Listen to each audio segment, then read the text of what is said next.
Gajendra Pawar sir यांच्या सेवापूर्ती समारंभाचे अध्यक्ष पटवर्धन सर यांच्या शुभहस्ते हा कार्यक्रम झाला। ते सन्माननीय आमदार परिचारक साहेब व भालवणकर सर या विचारपीठावरील सगळीच सन्माननीय मंडळी आणि आपण सगळेजण या तालुक्यामधून आणि जिल्ह्यामधून आलेले पवार सरांचे सगळेच मित्रमंडळी, त्यांचे आप्तस्वकीय बंधूंनो आणि भगिनींनो, आत्तापर्यंत शाळेचे हेडमास्तर यांच्यापासून डॉक्टर धोत्रे साहेबांच्यापर्यंत जे पवार सरांच्या विषयी सांगण्यात आलं हे सगळं तुम्हाला माहिती आहे। कारण या विचारपीठावरील मंडळींच्या पेक्षा ज्यादा कार्यकाळ तुमच्यासोबत पवार सरांनी घालवला आहे असं माझं मत आहे।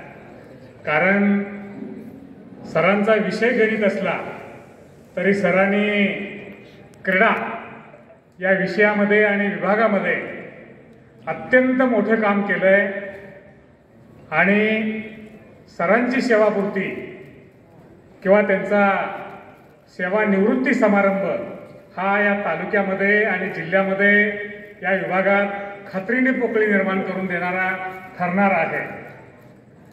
आता सरांनी शिष्य फार चांगले निर्माण केले आहेत तरी सुद्धा पवार सरच आहेत हे आत्तापर्यंतच्या वक्त्यात करून आपल्याला कळालं आहे। कारण मी काही सामन्यांना शिक्षक या नात्यानं 10-15 वर्षापूर्वी कधी कधी जायचो, त्यावेळेला त्या पटांगणामधून न्याय मिळतोय याच्यावर भरोसा कमी आणि अन्याय होतोय असं सांगणारे शिक्षक ज्यादा प्रत्येक मैदानावरती दिसायचे।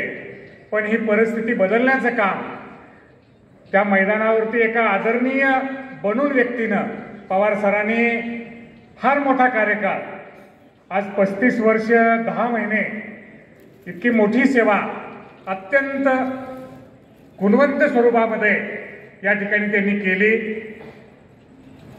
खरं तर सगळ्या विकासाचं मूळ हे शिक्षणच आहे।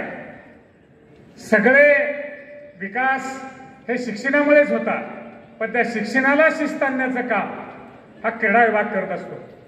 आणि त्या क्रीडेमध्ये पवार सरांनी आपल्याला झोकून दिलं। अनेकांनी सांगितलं शाळेची वेळ असते, पण मी विचारपीठावरील इतर क्षेत्रातील सगळ्या मंडळींना सांगू इच्छितो की मला वाटतं इथं आलेली सगळी ही डिव्होशनल काम करणारी माणसं आहेत, वेळेचं बंधन न पाळणारी आहेत, वेळेच्या अगोदर येऊन वेळेनंतर जाणारी आहेत आणि म्हणूनच ते पवार सरांचे मित्र आहेत। कारण पवार सर ग्रामीण भागातील शाळेतून येणाऱ्या शिक्षकांना त्या मैदानावरती पहाड म्हणून त्यांच्या पाठीमागे उभा राहणारा हा योद्धा आहे। विद्यार्थ्यांना न्याय देणारा हा अत्यंत बुद्धिमान शिक्षक आहे। अशा या आदर्श शिक्षकाचा सेवापूर्ती सोहळा होतोय। अनेकांनी सांगितलं की सरांच्याकडे पाहिल्यावर सर निवृत्त होत आहेत दिसत नाही, नियत वयोमान कोणाला सुटत नाही, त्या पद्धतीने सरांना 58 वर्ष होत आहेत। पण शेवटी जरी ते सेवेतून निवृत्त झाले तरी संस्था फार गुणवान आहे।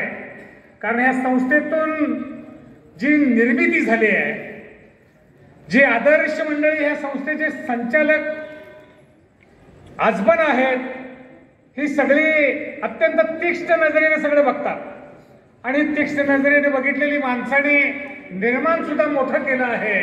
भविष्यात सुद्धा ते पवार सरांच्यावरची नजर त्यांची हटू शकणार नाही याची मला खात्री वाटते।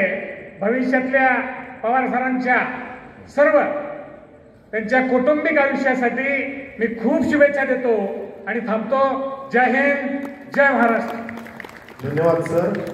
खरोखरच पवार सर आपल्या सामन्यातील निर्णय प्रक्रियेवर किती ठाम असतात याचं उदाहरण मी स्वतः सुद्धा अनेक वेळा अनुभवलेलं आहे।